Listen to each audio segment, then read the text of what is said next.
How's it going? I wanted to talk today about claims and how we're actually able to legally go out and collect Alberta Ammonite. So the thing about Alberta is there are a lot of rules regarding fossils, a lot of laws that you have to kind of know your way around in order to legally collect Alberta Ammonite fossils. So if you're just a person walking down the river, you find a piece of ammonite or a piece of an ammonite on the surface, you are allowed to pick that up as long as you're not moving any dirt from around it, you're not excavating it in any way. For that, you don't need any kind of paperwork. But if you do plan to actually dig for ammonite, that is illegal in Alberta without something called an HRA exemption, as well as an Alberta Ammonite claim, which gets you the HRA exemption. So right here, this is called an Ammonite Shell Agreement. Now this is something that I have with the government of Alberta that allows me to find my certain area where I've proven that there is ammonite. As long as nobody else has it claimed, I'm able to go in through the computer system, through the government of Alberta Coals and Minerals, and actually obtain a claim. Now that's just step one. Once you have that step going, you have to actually apply for it, get this piece of paper, and then apply for something called a Historic Resource Act exemption. Now what that does is that actually allows you to dig for the fossil. That looks something like that. So this is a Historic Resource Act exemption, which is also given from the government of Alberta. So they take a look, they say, okay, there's no historic resources within the area, there's nothing that you're going to disturb and destroy that is of cultural significance or importance while you're excavating for these fossils. If there is, they'll actually show you a map of a certain little strip or areas that you're not allowed to mine within that area. So once you have that, you can actually apply for either hand tool use or you can apply for machine use for this HRA exemption. So for most of ours, we do have a couple where we are allowed machine use, but for most of ours, we've just applied for the hand tool use because that's all we need. As you can see, we went out yesterday and all totaled in the past 2 days of us going out, we found around 13 full Alberta ammonite fossils.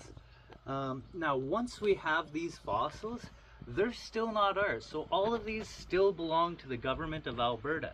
Even though we own the rights to mine for them, to find them, to dig them up, these belong to the Crown. So what I have to do is I have to send in a piece of paper.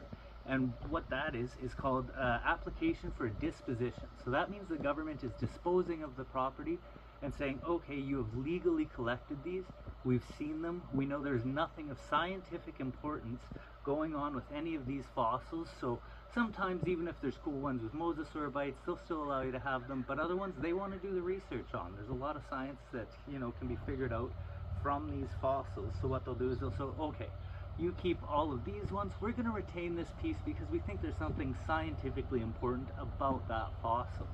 So once you do that, you send away, and within about a week or two usually, they get back to you and they'll send you a paper that's called a disposition certification.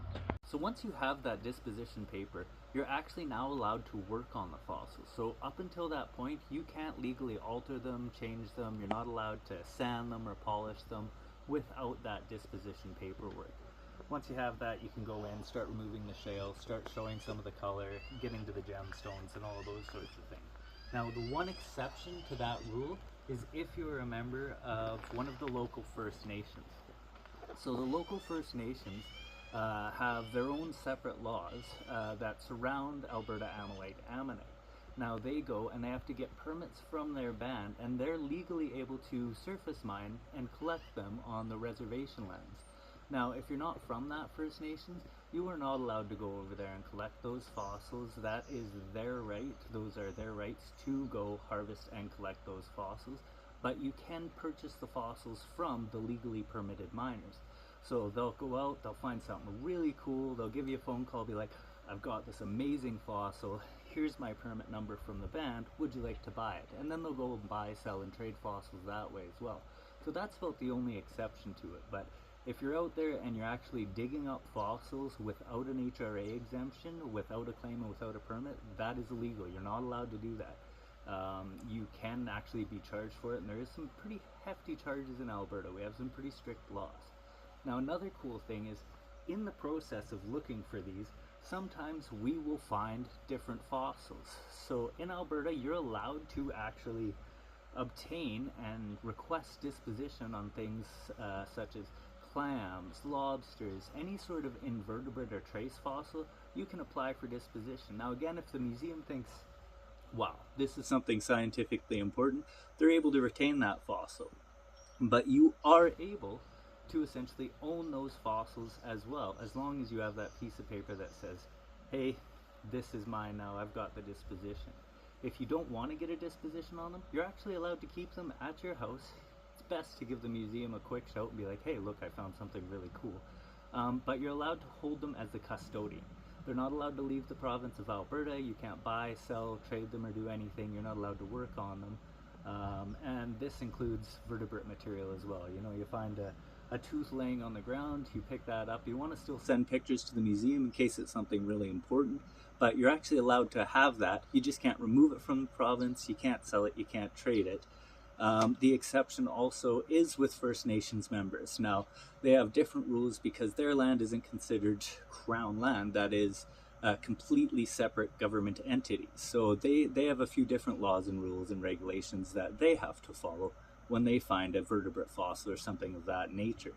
So generally when we're excavating, we can find things like mosasaurs or plesiosaurs, things like that found all over southern Alberta. And those will go to the museum because you can't get disposition on invertebrates. Once you find one, you're not allowed to extract or dig them up unless you're a member of the local First Nation, in which case you have to follow their laws and regulations, which are very specific to that nation and given by the Band Council. So there are a whole bunch of laws, a whole bunch of rules and regulations regarding essentially the finding of Alberta ammonite. So it's not just go out, find a cool rock and dig it up and bring it home and then it's yours to sell. There's actually a lot of paperwork, a lot of involvement, and a lot of moving parts that go on with it. So once you have the fossil fully finished, there's even more you have to do. Now, in order to export them out of Canada, because they're considered cultural property, you need something called a cultural property export permit. Now, if you're just shipping a fossil across the border to the States, you still need one. You can't just have a finished ammonite, send it across. It has to be documented that, okay, this piece has now gone out of the country. And what this does, it allows the museum to have essentially a second look at that piece and say, okay, we would like a Canadian institution to have the opportunity to buy this first. If no Canadian institution stands up and offers a fair and reasonable price for that fossil, then your permit's approved and it is then able to be exported, sent to the United States, Asia, Germany, anywhere in the world you want, as long as it's legal for them to import fossils into that country, which there are certain areas that it's not legal for them to import it. You can still send it. They probably aren't going to get their fossil, which is not going to go over very well with them. So you really have to know a lot of the laws, a lot of the rules and regulations, and this is like a really quick kind of broken down rundown. I know it seems a little long-winded, but that's what you have to do. But now something cool I'm going to do is we're going to spray these fossils, we're going to get these wet, and you can actually see the gem underneath these, and then we're going to label them, number them, and then apply for our disposition certification. Once we get that back, I'll show you the piece of paper that says, hey, these are all legally ours, and I'll show you kind of what that process looks like as well. Thanks for checking it out, and happy hunting.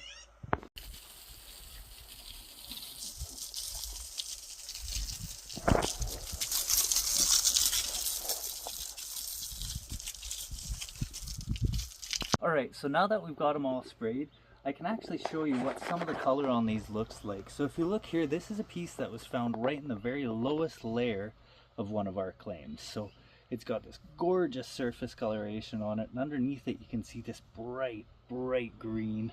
So there's bright greens, bright blues, purples, even some pinks in this little guy.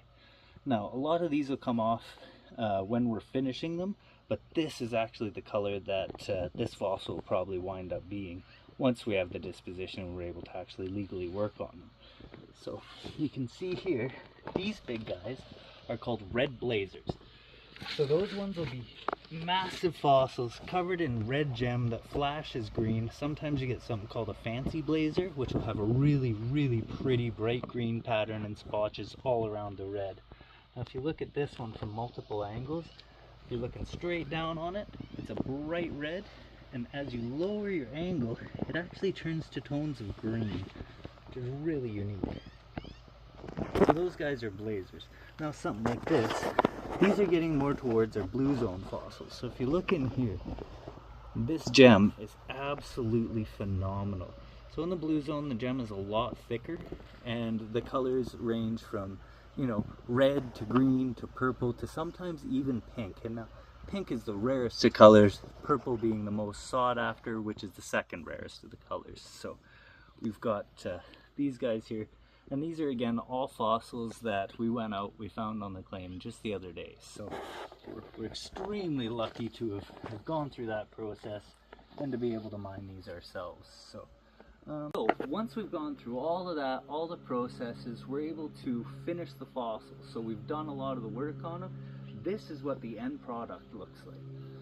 So this is one that we've been working on for quite a while. We've only got one side of this coated currently, and now we just use a protective coating, an auto body coating.